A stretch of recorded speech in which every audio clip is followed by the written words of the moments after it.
Beti's story. Beti saw a little blackbird in the tree. She kept very still, focusing on its shiny black feathers and yellow beak.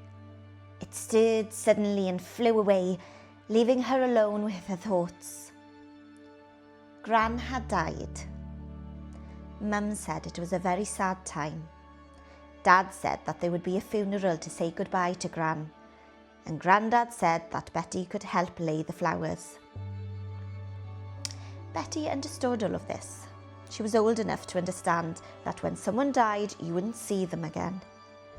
Beti also knew she would feel sad, just as Mum had said. But no one explained to Beti when the sadness would begin. Nobody could say when she would start to feel grief. She had to find that out for herself. It didn't happen straight away. She started to feel really sad a few days later. And when she started to feel unhappy that Gran was gone, it became difficult to think about anything else. She began to feel sad when she came home from school the week after the funeral. Gran wasn't there to meet her. It became such a long afternoon without Gran for company. Beti felt like she was walking under a very dark cloud. All of a sudden, she missed her so much, and she didn't know how to shake off those heavy feelings.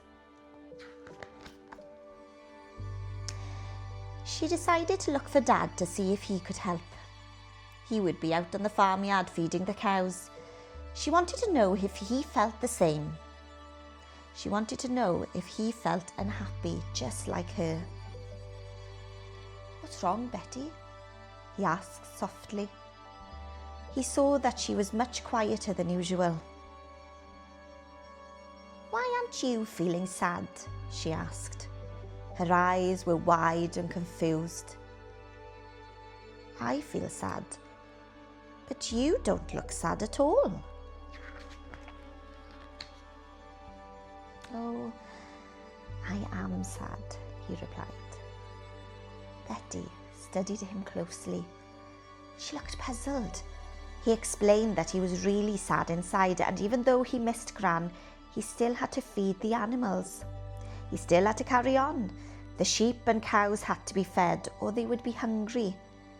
They were people who needed him too. "I miss Gran just like you," he said softly. Beti looked down. She wasn't sure what to do with herself. "Would you come with me to feed the hens? Gran always looked after them so well, and I think we should too," he said. Dad's words were encouraging. As they headed across to the hen's house, the chickens clucked and scratched.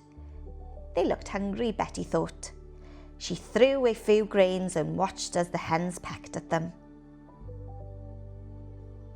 "It's okay to feel sad," Dad said. His words made her feel a little bit better.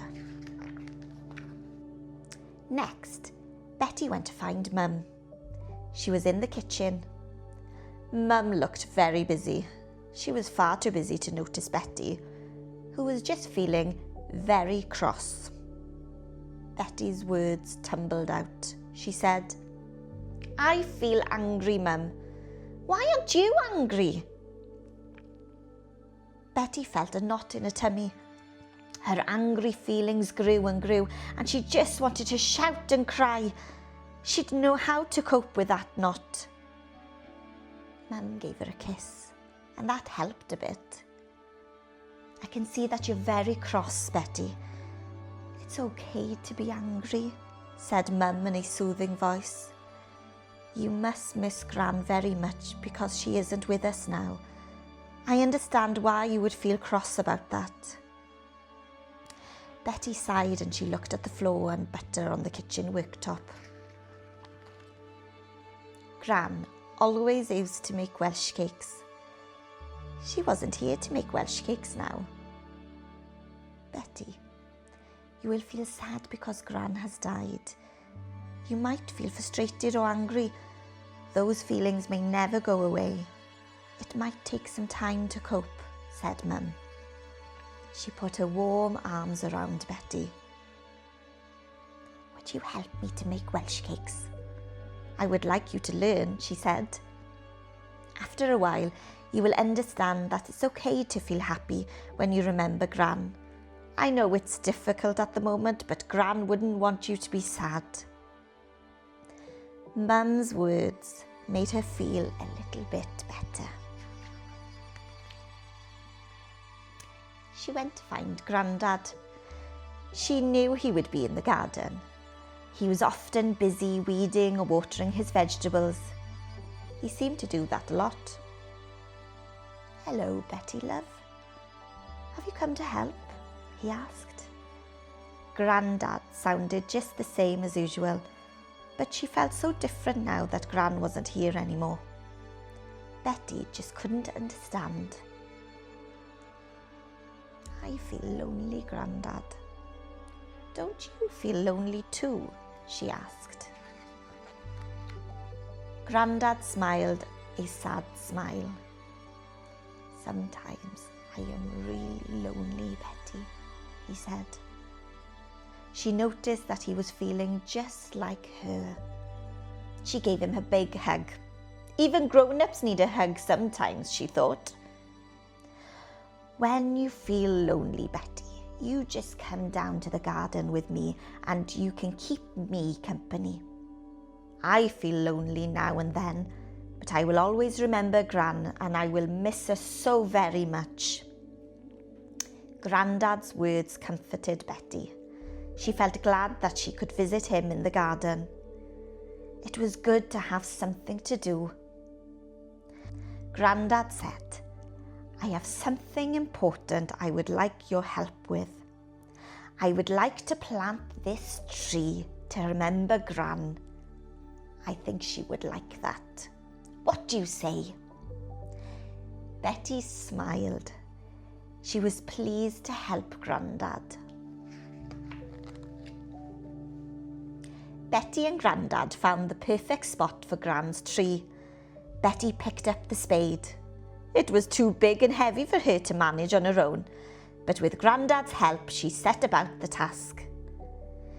Whenever we are feeling sad or angry or lonely, we can come here and sit by this tree and think about her, said Grandad.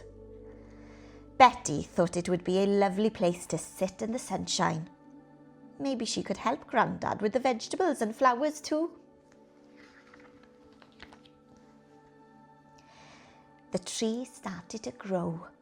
Over time, it became taller and stronger, and Beti's sad cloud started to gently and slowly move away.